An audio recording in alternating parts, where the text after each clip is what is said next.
নমস্কার, বড়দের প্রণাম, ছোটদের ভালোবাসা জানিয়ে আজকে নতুন একটা ব্লগ শেয়ার করছি। আর তোমাদের সবাইকে স্বাগত সুজাতার সংসারে। আশা করি তোমরা অনেক অনেক ভালো আছো, আমিও ভালো আছি। এটা হচ্ছে রুদ্রাক্ষ পূজার তৃতীয় পাঠ, মানে তৃতীয় অধ্যায় যেটা বলে।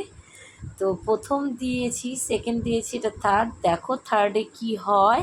এই দেখো যেখানে ফুল দিয়ে যে উঁচু করে রেখা হয়েছে না, ওর নিচে রয়েছে অনেকগুলো হচ্ছে তোমার শিব আছে, পার্বতী আছে রূপোর, আর আছে একটা হচ্ছে শিলা আছে আর কি, কী শিলা বলে ওইটাকে, শিবেরই একটা, একজন শোধন করতে দিয়েছে, হয়তো তার ঘরে পুজো করবে। তো গোল পাথরের মতন ওইটাও শিবেরই একটা যাই হোক। তারপরে হচ্ছে রূপোর শিবলিঙ্গ এর নিচে রয়েছে। তো এতগুলো ফুল দিয়ে সাজাচ্ছে, পরপর ফুল দিয়ে সাজাবে, তোমরা পুরো ভিডিওটা দেখতে থাকো। তারপরে কি করা হয়, আমি তো প্রথমে ভেবেছিলাম হয়তো জল দেবে, জল ঢালবে, তা নয় বন্ধুরা। ওরা একটা পুরো ফুল দিয়ে শিবলিঙ্গ তৈরি করছে, সেটাই তোমাদের সাথে আমি শেয়ার করছি। দেখো এরকম তোমরা পুজো কে কোথায় দেখেছো আমাকে একটু কমেন্ট করে বলো। তোমরা কি বন্ধুরা এরকম পুজো দেখেছো বলো। আর হচ্ছে যারা নতুন বন্ধু এখনও আমার চ্যানেলটাকে সাবস্ক্রাইব করনি, সাবস্ক্রাইব করে পাশে থেকো। আর কে কে দেখেছো এরকম রুদ্রাক্ষ পুজো কমেন্ট করে জানিও। আমি যখন হরিদ্বার গেছিলাম তখন ওখানে হরিদ্বারে দেখেছি রুদ্রাক্ষ গাছ। আর অ্যাকচুয়ালি রুদ্রাক্ষটা হচ্ছে শিবের অশ্রু থেকে যে জল বের হয়, সেই থেকে অশ্রু থেকে রুদ্রাক্ষর জন্ম। তো রুদ্রাক্ষর মাহাত্ম্য অনেকটাই আছে, যেটা আমাদের অনেকটাই অজানা। আমি যেইটুকুনি জানলাম সেইটুকুনি বললাম। রুদ্রাক্ষ কিন্তু আর সকলকে ধারণ করা উচিত। আমিও নিয়েছিলাম যখন ফার্স্ট টাইম আমার ছেলে জন্য নিয়েছিলাম। রুদ্রাক্ষ পুজো হয়েছিল, 300 টাকা দিয়ে শোধন করে নিয়েছিলাম। তো এবার আর নেওয়া হয়নি। এখানে তো যার যার ব্যক্তিগত বাড়িতে পুজো হচ্ছে, এখানে রুদ্রাক্ষ বিক্রি করছে না। আবার কেউ যদি ভালোবেসে করে শোধন করতে চায়, তো গুরুজি শোধন করিয়ে দেবে, বললে কিনেও দেবে, জানো তো। তো দেখো এবার পুরো শিবলিঙ্গ তৈরি করলো ফুল দিয়ে, কি ভালো লাগছে না বলো। তারপরে পুজোর শেষে সবাই আরতি নেবে, সেটাও তোমাদের সাথে শেয়ার করব। আর কত ফল, এই ঠাকুরের এই পুজোতে ফল কেটে দেওয়া হয় না, গোটা দেওয়া হয়। আর মিষ্টি টিষ্টি সব কিছুই তাই। তারপরে পুজোর শেষে খাওয়া দাওয়া আছে, তো খিচুড়ি হবে, আলুর দম আছে, আর সঙ্গে পায়েস। ওগুলো ভিডিও করা হয়নি যেহেতু আমি বাড়িতে মেয়েকে আনতে গেছিলাম, সেই কারণে। যাই হোক, সবাই তন্ময় হয়ে দেখছে, যারা নতুন কখনো দেখেনি তারাও খুব ভালোভাবে মন দিয়ে দেখছে। আমার তো অনেক অনেক ভালো লাগছিল। তো যখন আমি এই কোর্সটা করেছিলাম, কোর্স করার পরে তোমার সেই উপলক্ষেই তোমার রুদ্রাক্ষ পুজো হয়েছিল। তখন তো তোমাদের আগের ভিডিওতে আমি শেয়ার করেছিলাম, আমি দায়িত্ব নিয়েছিলাম বোদের। কেউ হয়তো ফলের দায়িত্ব নিল, কেউ হচ্ছে মিষ্টির দায়িত্ব নিল, কেউ লুচির দায়িত্ব নিল। তো এমন করে এক একজন এক একটা দায়িত্ব নিয়ে আমাদের অনুষ্ঠানটা সেলিব্রেশন হয়েছিল। তো অনেক লোক খেয়েছিল, আর খুব মজাও করেছিল সকলে, খুব ভালো হয়েছিল। তো দেখো যথারীতি কী সুন্দর করে সাজাচ্ছে, আমার তো অনেক অনেক সুন্দর লাগছে। তখন আর কি ওং নমঃ শিবায় সবাই বলছিল মুখে, কিন্তু তোমাদেরকে শোনানো যাচ্ছে না, কেননা কপিরাইট আসতে পারে। মাইকে হচ্ছিল, তার সঙ্গে সঙ্গে সকল ভক্তবৃন্দরা বলছিল। তো দেখো এখন রুদ্রাক্ষ পুজোটা হচ্ছে, নিচে রুদ্রাক্ষ আছে একটা কাঁচা, তো এর নিচে শিব পার্বতী আছে, তারপর শিবলিঙ্গ আছে, তারপর সব রূপোর। জানো তো এখানে যত ছোট ছোট বাসনগুলো দেখেছো রূপোর। সবথেকে মজার জিনিস কলকেট। আমি তো অবাক হয়ে গেছি, পুজোর মধ্যে আবার কলকেট দিয়ে কী হবে। তখন দেখলাম কলকেট দিয়ে কী করছে, দেখতে থাকো, আশা করি তোমাদের ভালো লাগবে। এই দেখো ওই যে পুরোহিত, এই দুটো পুরোহিত তোমার এসেছে ইসে থেকে, তোমার কি বলে, উড়িষ্যা থেকে, উড়িয়া ব্রাহ্মণ। কলকেট দিয়ে রূপোর বাসন মাজলে চকচক করে, নোংরা হয় না, এনি টাইম নতুনের মতন থাকে। সেটাই ওরা করছিল। আমি বলছি এতগুলো কলকেট কী করবে। তো পুজোর মধ্যে কলকেট লাগে দেখে তো অবাক। তারপরে দেখলাম ওই রূপোর পাত্রগুলোকে সমস্ত আগে কলকেট দিয়ে মেখে রেখেছিল, তারপরে তুলো দিয়ে মুছে মুছে জলে ধুচ্ছে, কিন্তু কোনো জল লাগায়নি, জাস্ট কলকেট দিয়েছে আর তুলো আর টিস্যু পেপার দিয়ে প্রত্যেকটা ঠাকুরের যে বাসন ছিল ওগুলো ধুয়ে দিয়েছে, জানো তো। আর এই উড়িয়া ব্রাহ্মণগুলো ওরা বলছিল 5-6 রকমের ভাষা জানে, তামিল জানে, তারপরে হিন্দি জানে, ইংলিশ জানে, বাংলা একদম আমাদের মতন এত সুন্দর বলতে পারে না, সব বোঝে কিন্তু কিছু কিছু ওরা বলতে পারে। তারপরে কেরলের যে ভাষা ওগুলোও পারে।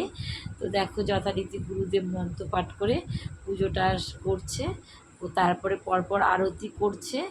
তো দেখো আরতি আমরাও নেব।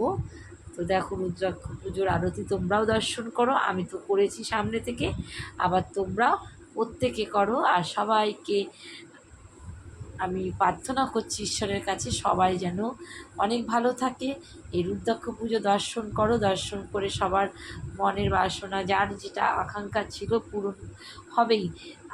আর বিশেষ করে বাড়িতে যদি কেউ এই রুদ্রাক্ষ পুজো করে তার তো বাড়ির জন্য অনেক অনেক মঙ্গলময়। তো দেখো এবার আরতি হচ্ছে, যথারীতি কর্পূর আরতি হবে। তারপর তোমরা কিন্তু কমেন্ট করতে ভুলো না রুদ্রাক্ষ পুজোটা কেমন হলো, রুদ্রাক্ষ পুজোর আরতি কেমন হলো, সম্পূর্ণ তোমরা কমেন্টে জানিও।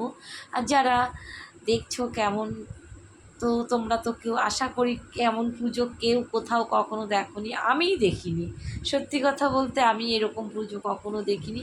আর এই দিদিভাই তো আমাকে ভীষণ ভালোবাসে, ওরা কলকাতায় থাকে, বিশেষ বিশেষ অনুষ্ঠানে ওরা বাড়িতে আসে।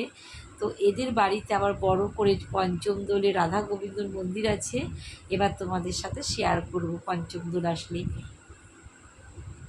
এবছর তো বাড়িতে ছিলাম না পঞ্চম দোলে, আমি বাইরে বেড়াতে গেছিলাম, সেই জন্য তোমাদেরকে শেয়ার করতে পারিনি। দেখি সামনের বছর ঈশ্বর যদি কৃপা করে অবশ্যই পঞ্চম দোলের ভিডিও তোমাদের সাথে শেয়ার করব। তো দেখো পুরোহিতরা এখন যথারীতি মন্ত্র পাঠ করেই চলেছে, পুজোর যত নিয়মকানুন সমস্ত কমপ্লিট। 108টা তোমার বেলপাতা, তারপরে গোলাপ ফুলের পাপড়ি, গোলাপ ফুল, তারপরে তোমার ওটাকে কি বলে তুলসী পাতা, এইসব দিয়ে পুজো হয়। আমরা জানি শিব পুজোতে তুলসী পাতা লাগে না, কিন্তু এখানে তো দেখলাম তুলসীর ঝাঁকা বেঁধে দিল ওই লিস্টটায়, আর সকলে তন্ময় হয়ে দেখছিল, আর সবাই মনে মনে তোমার ওং নমঃ শিবায় বলছিল। তো দেখো ঠাকুরকে এখন পান অর্পণ করছে, পানও দিয়েছে ঠাকুরকে, যা যা লাগে মোদ্দা কথা একটা পুজোর নিয়ম কানুনের মধ্যে। তবে হ্যাঁ, আমার এখানে সবথেকে ভালো লেগেছে ওই যে রূপোর বাসন পেস্ট দিয়ে যে মাজলে চকচক করে সেটা, জানো তো বন্ধুরা। তো দেখো তারপরে তোমাদের আরতিও দর্শন করাবো, আর সবাই সবার মতন করে ক্যামেরা বন্দি করে রাখছিল প্রতিটা মুহূর্ত, প্রতিটা সেকেন্ড। আমিও করেছি, আমি ক্যামেরা বন্দি করেছি বলেই তোমাদের সাথে শেয়ার করতে পারছি, তাই না বলো বন্ধুরা। তো কেমন হলো, যারা কখনো দেখোনি তারা তো মন ভরে দেখে নাও রুদ্রাক্ষ পুজো। এবার কর্পূর আরতি হচ্ছে, চলো কর্পূর আরতিটা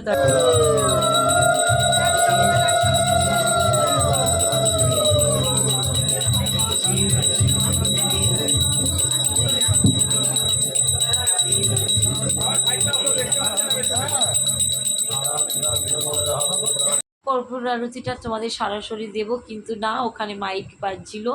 তো জানো তো সবাই কর্পূর আরতি নিচ্ছিল, আরতি দর্শন করছিল, আরতি নিচ্ছিল, আর সবাই দক্ষিণা দিচ্ছিল। আমিও দিয়েছি 100 টাকা, এরকম সবাই 500 টাকা, 100 টাকা, যার যেমন সামর্থ্য, কোনো চাহিদা নেই। তো সেই কারণে ঠাকুর দর্শন করলে, পুজো দিলে, পুজোর সামনে থেকে উপভোগ করলে কিছু একটা দক্ষিণা দিতে হয়, সেটা আমরা দিচ্ছিলাম। তো তোমরা দেখো তোমার রুদ্রাক্ষ পুজোর আরতি দর্শন করলে সবাই কেমন লাগলো রুদ্রাক্ষ পুজোর আরতিটা কমেন্ট করে জানিও। এদিকে গুরুদেব পুজো করছে, করে যা যা নিয়ম কানুন সমস্ত মন্ত্রগুলো তো শোনাতে পারলাম না, কপি আসবে বলে।